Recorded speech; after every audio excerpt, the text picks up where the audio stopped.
আচ্ছা, তোমার কি হয়েছে? তুমি কদিন ধরে আমার সাথে কোনো রকম যোগাযোগই করছো না। এরকমটা কেন করছো আমার সাথে? আমি তোমায় ভালোবাসি রাজীব। তুমি আমার সাথে এরকমটি করতে পারো না। সন্ধ্যা, আমি একটা সামান্য গরিব ঘরের ছেলে, তাও আবার অনাথ। আমার কি যোগ্যতা আছে বলো যে তোমার মতো একজন জমিদারের মেয়েকে বিয়ে করব? তাই আমি ছোট হয়ে অত বড় স্বপ্ন দেখি না। আমাকে ভুলে যাও। মানুষের জীবনে ভালোবাসা একবারই আসে, আর আমার জীবনে প্রথম ভালোবাসা তুমি। তোমাকে ছেড়ে আমি কাউকে কোনোদিনও বিয়ে করতে পারবো না। আর তোমাকে আমি যখন ভালোবেসেছি, তোমাকেই বিয়ে করব। এতে সমাজ পরিবার কি বলবে না বলবে সেটা তো আমার দেখার বিষয় নয়। তুমি আজ চলো আমার সাথে। তোমার সাথে বাবা আর বৌদির পরিচয় করিয়ে দেব। ভালোবাসতে গেলে একটু সাহস রাখতে হয়। তোমার তো মনে কোনো সাহসই নেই। কার সাথে সাহস দেখাবো বলো? জমিদারের সাথে? আমি অত ছোট একটা মানুষ হয়ে অত বড় মানুষের সাথে কিভাবে কথা বলবো বলো? আমি পারবো না সন্ধ্যা, আমি জমিদারের সামনে যেতে পারবো না। আচ্ছা রাজীব, তাহলে তুমি একটা কথা বলো তো, তুমি কি সত্যি আমাকে ভালোবাসো, নাকি আমার সাথে এতদিন অভিনয় করেছো? এসব তুমি কি কথা বলছো সন্ধ্যা? আমি তোমাকে আমার জীবনের থেকেও বেশি ভালোবাসি। আমার খুব ভয় করছে সন্ধ্যা, আমার খুব ভয় করছে। আচ্ছা ঠিক আছে, আর রাগ করতে হবে না, চলো এক্ষুনি।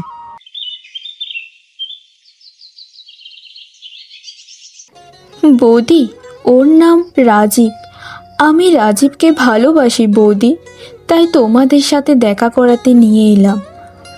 আমি রাজীবকেই শুধুমাত্র বিয়ে করতে চাই, তাই রাজীবের সাথে বিয়ের সকল কিছু বন্দোবস্ত তোমরা আমার সাথে করে দাও।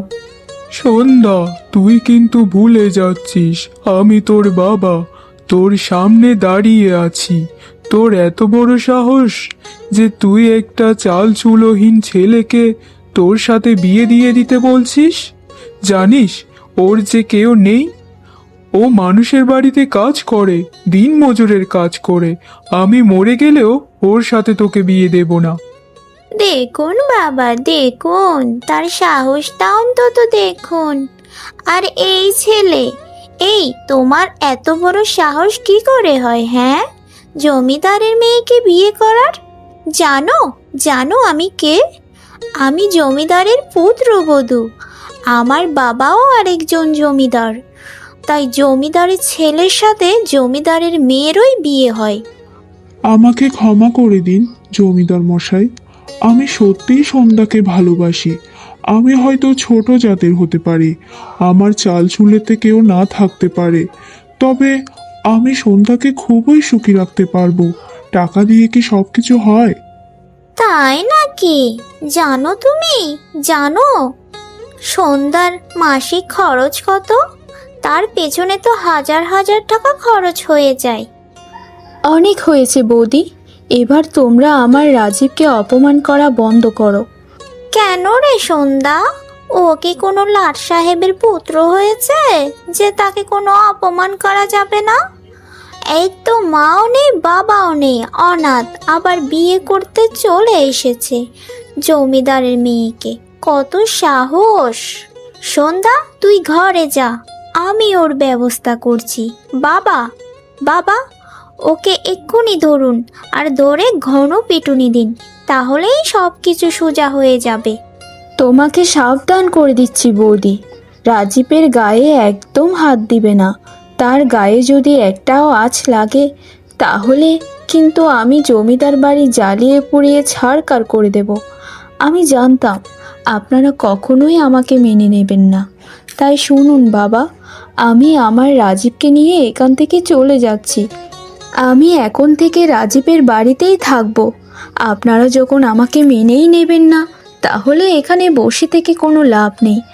আমি আমার মতো চলে যাচ্ছি একটু সুখের সন্ধানে। আমার অট্টালিকার সুখের প্রয়োজন নেই। আমি রাজীবকে নিয়ে ওই ভাঙা ঘরে সুখে থাকবো।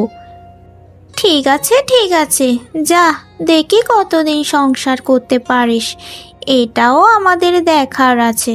তুই জমিদারের মেয়ে হয়ে ওরকম একটা ভাঙা ঘরে কখনোই সুখী জীবন যাপন করতে পারবি না। সেই 2 দিন পরে ঢেঙ্গিয়ে ঠিক ওই বাপের বাড়ি চলে আসবি। তখন তখন তোর সাথে হবে আমার আসল খেলা।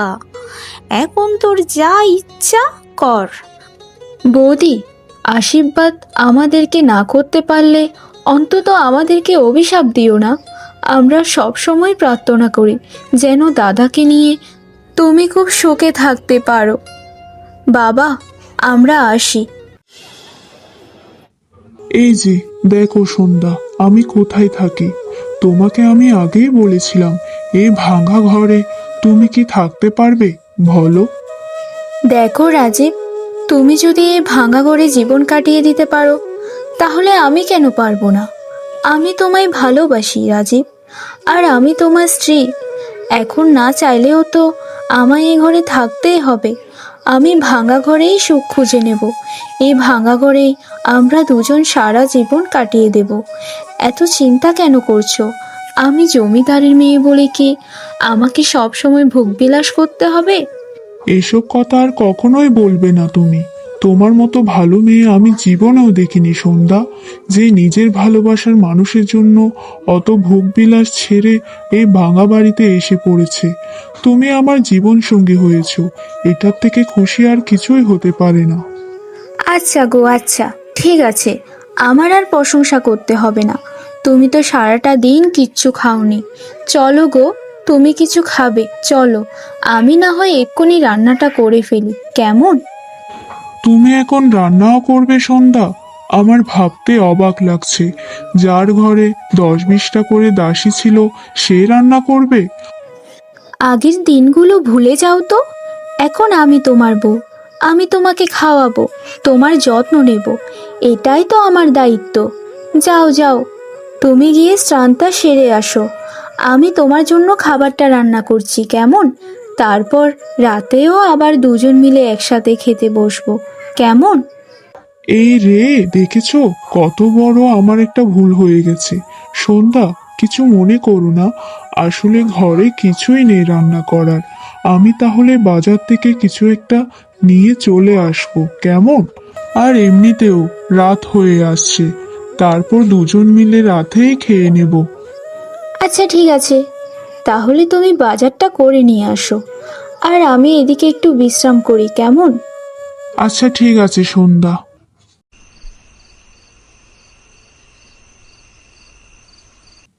আচ্ছা সন্ধ্যা, এরকম ভাবে তুমি কি শুধু ভাত খেতে পারবে বলো?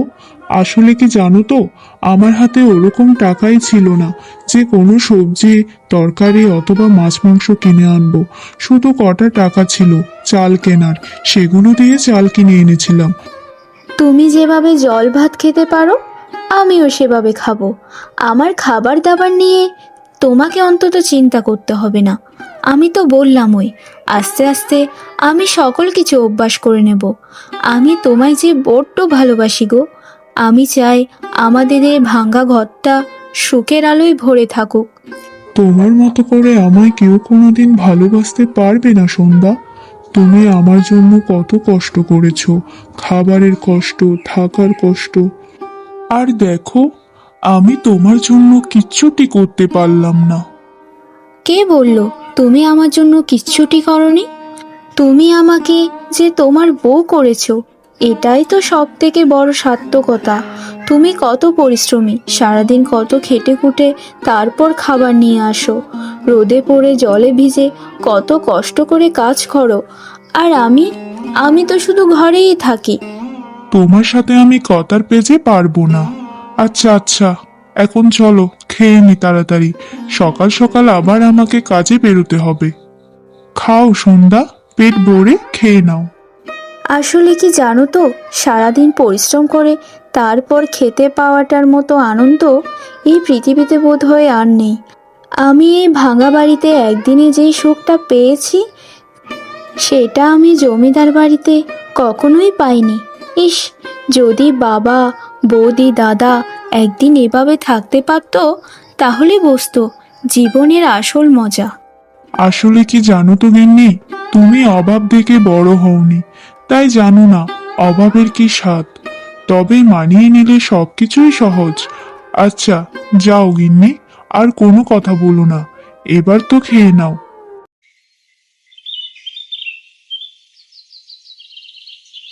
সন্ধ্যা, এই সন্ধ্যা, বাড়িতে আছিস নাকি রে? তাড়াতাড়ি বের হয়ে আয়। দেখ কে এসেছে। কি একটা অবস্থা! এই বাড়িতে কি করে আছে মেয়েটা? ছি ছি ছি ছি। সন্ধ্যা, এই সন্ধ্যা, আরে কোথায় আছিস? বের হয়ে আয় তাড়াতাড়ি। আরে আরে, আমার কি সৌভাগ্য! জমিদার বাড়ির ছেলের একমাত্র বউ আমার বাড়িতে। আমি তোমাকে কোথায় বসতে দেব বৌদি? আমার যে ওরকম কোনো জায়গাই নেই তোমাকে বসানোর। আমার এই মাটির বাড়ি ছাড়া আমার যে আর কিছুই নেই। তা হঠাৎ আমার বাড়িতে এখানে কি মনে করে এলে বৌদি? তা বলি, তোর কি লজ্জা লাগে না রে সন্ধ্যা? ওরকম জমিদার বাড়ির মেয়ে হয়ে এরকম একটা ভাঙা বাড়িতে বসবাস করতে, তাও আবার একটা জাতহীন একটা ছেলেকে বিয়ে করে সংসার করছিস। গ্রামের মানুষজন তো তোকে ছি ছি করছে শুধু। শোন শোন, অনেক সংসার করা হয়েছে, এখন চল তো আমার সাথে। এখন তুই জমিদার বাড়িতে যাবি, তোর জন্য একটা ভালো পাত্র দেখেছি, সেই পাত্রের সাথেই তোর বিয়ে হবে। বাবা বলেছেন যেন তোকে সাথে করে নিয়ে যায়। মানে মানে কি বলবো তোমায়? তুমি কি পাগল? আমি কোথায় যাব? আমার তো বিয়ে হয়ে গেছে, আর মানুষের জীবনে বিয়ে একটাই হয়। আমি আমার স্বামীর ঘর ছেড়ে তোমার সাথে কেন যাব? আমি যদি এখন বলি তোমার স্বামীর ঘর ছেড়ে তুমি অন্য ঘরে চলে যাও, তাহলে কি তুমি যাবে? চুপ কর সন্ধ্যা, আমার স্বামীর ব্যাপারে একটা বাজে কথা বলবি না। জানিস না তোর দাদা জমিদারের ছেলে? আর তোর স্বামী কি? হ্যাঁ, তোর স্বামী কি? একটা সামান্য দিনমজুরের জন্য আমাদের বংশের নাম খারাপ করছিস তুই? জানি না ওই ছেলে তোকে কি মন্তর খাইয়েছে, যার জন্য তুই ওর জন্য এত পাগল। তা তুই কি সত্যি যাবি না আমার সাথে? আমি রাজীবকে বিয়ে করেছি বৌদি, এটা কোনো ছেলে খেলা নয়। আর যাওয়ার কথা তো প্রশ্নই আসে না। যদি যেতে হয় আমি রাজীবকে নিয়ে তারপর বাবার সামনে গিয়ে দাঁড়াবো। তবে ওই দিনই যেদিন বাবা নিজের ভুল বুঝতে পারবে। আর তুমি যেভাবে আমার সাথে খারাপ আচরণ করো, বাবা তো করে না। আসলে বাবা আমাকে অনেক কিছুই বলতে চায়, কিন্তু তোমার জন্য করতে পারে না। কি বলবে? হ্যাঁ, কি বলবে? জানিস না আমার শ্বশুর মশাই যে আমার বাবার কাছ থেকে কত টাকা ঋণ নিয়েছিল? আমার বাবার সেই ঋণ আজও পরিশোধ করতে পারেনি। তাই এই ঘরে যা হবে সব আমার কথাতেই হবে। আমার কথা তো শুনিসনি। তোকে একটা কথা বলে যাই, জীবনেও সুখী হতে পারবি না, দুঃখে দুঃখেই মরবি। বৌদি, নিজের চরকায় তেল দিলেই সব থেকে ভালো হয়। আমার সংসারের বিষয়ে তোমাকে অত মাথা ঘামাতে হবে না। দয়া করে বসো, না হলে এখান থেকে চলে যাও। আমার সাথে ঝগড়া বাঁধিয়ে কোনো লাভ নেই। আমি এই ভাঙা ঘরে যতটা খুশি আছি, ততটাও জমিদার বাড়িতে কখনোই হতে পারবো না। আমার সাথে পাঙ্গা নিচ্ছিস তাই তো? আমার সাথে একটা গরিবের বউ হয়ে এত বড় সাহস তোর? ঠিক আছে, আমিও তোকে দেখে নেব, আমিও তোকে দেখে নেব। শুধু একবার জমিদার বাড়িতে যেতে দে, তারপর তোকে দেখাচ্ছি মজা।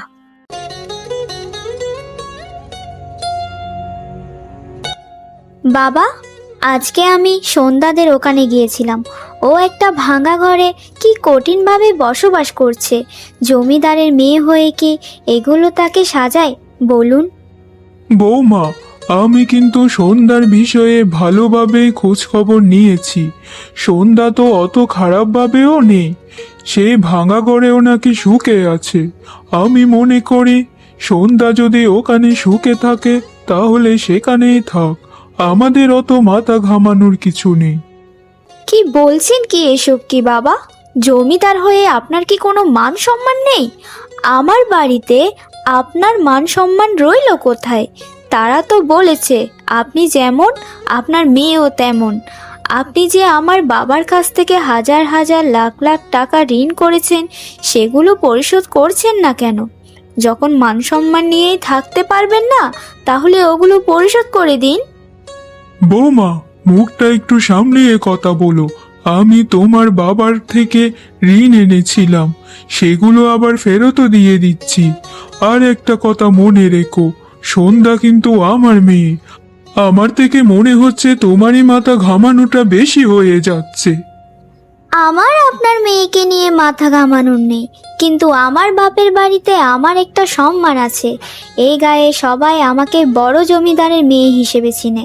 তাই আমার সম্মানটা রাখলেন কোথায় আপনারা? নিজের ঘরের ননদ একটা লোকের সাথে সংসার করছে, যার কিনা চাল চুল নেই, ঘর বাড়ি নেই, কিচ্ছু নেই। এগুলো দেখার আগে সব কিছু ধ্বংস হয়ে গেল না কেন? আর কিছুই করার নেই বৌমা, আমি আমার নিজের মনকে সায় দিয়ে দিয়েছি। পৃথিবীতে তো সবাই মানুষ, কেউ হয়তো ধনী আর কেউ হয়তো গরিব। ওসব নিয়ে এত মাথা ঘামালে চলবে না। কি বাবা, শেষে আপনি ওদেরকে প্রশ্রয় দিচ্ছেন?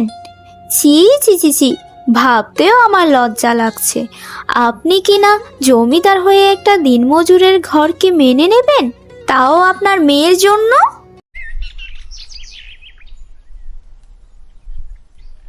বাবা রাজীব, মা সন্ধ্যা, তোদেরকে এখানে ডেকেছি আমি কিছু বলার জন্য।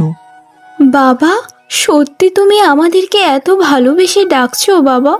আসলে আমি বিশ্বাসই করতে পারছি না যে এত তাড়াতাড়ি আমাদেরকে তুমি মেনে নেবে।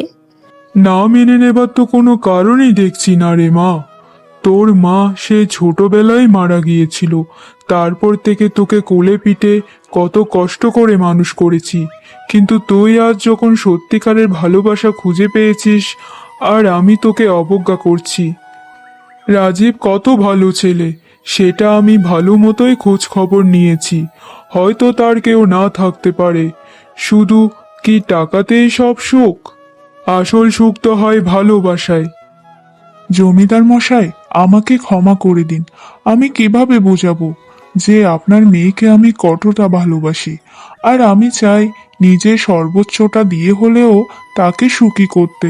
হয়তো আমি দিনমজুরের কাজ করি, তবুও আমি সন্ধ্যাকে একবেলাও না খাইয়ে রাখিনি। এই জন্যই তো আমি তোমাকে মেনে নিয়েছি। এখন থেকে তুমি এই জমিদার বাড়িতেই থাকবে, আর আমার সাথে জমিদারিত্বের টুকটাক কাজ করবে। আর তোমায় কিছুই করতে হবে না। তুমি তো জানোই তুমি জমিদারের একমাত্র জামাতা। না বাবা, আমি এত বড় দান কখনোই গ্রহণ করতে পারবো না। দয়া করে আমাকে আর আপনার মেয়েকে ওই বাড়িতেই থাকতে দিন। এই প্রাচীরে আমার দম বন্ধ হয়ে আসে। আমার ওই মাটির বাড়িতেই সব থেকে সুখ লাগে। না বাবা, তুমি যত কিছুই বলো না কেন, তোমাকে এখন আর ছাড়ছি না। এখন তোমরা এখানেই থাকবে কিছুদিন, তারপর না হয় সেখানে চলে যেও, আবার সেখান থেকে এখানে চলে আসবে। এইভাবে এখানে ওখানে মিলিয়ে থাকবে, কেমন? ঠিক আছে বাবা, আপনার কথাই তাহলে মেনে নিলাম।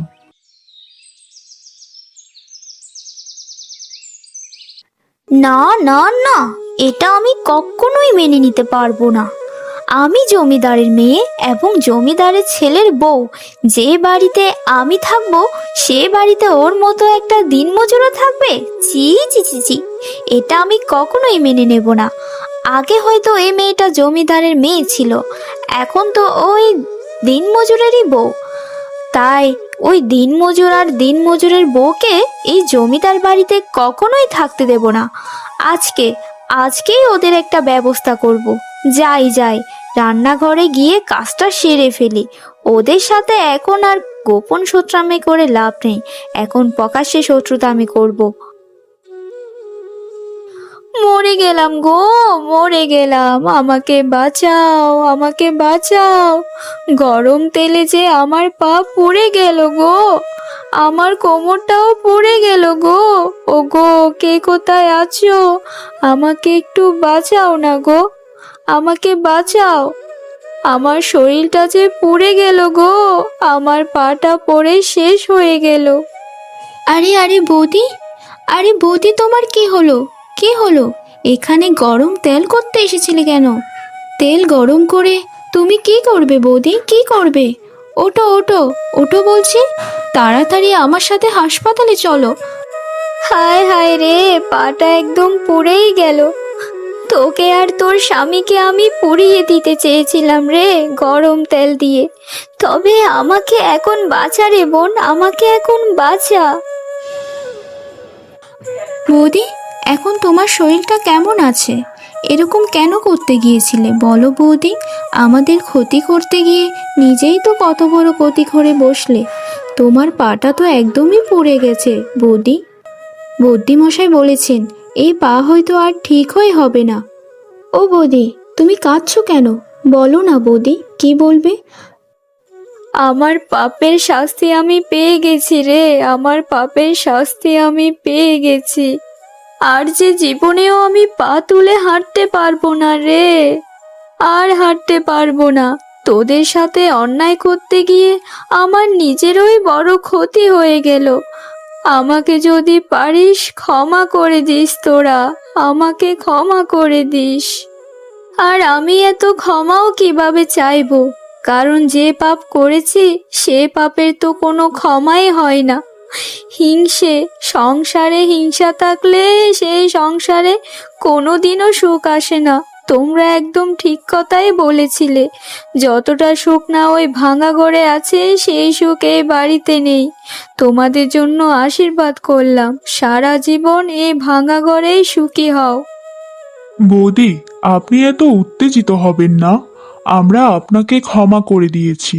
দয়া করে শুধু আমরা সবাই মিলে এই প্রতিজ্ঞা করি যে আমরা যেখানেই থাকি না কেন সবাই যেন মিলেমিশে সুখে দুঃখে চলতে পারি, কারণ জীবনটা তো খুবই অল্প দিনের। তোমরা আসলেই অনেক ভালো মানুষ। তোমাদের মতো ভালো মানুষদের সাথে আমি এতটা জঘন্য আচরণ করতে গিয়েছিলাম। ছি ছি ছি ছি ছি। ঈশ্বর আমায় শিক্ষা দিয়ে দিয়েছে, খুব ভালো মতো শিক্ষা দিয়ে দিয়েছে।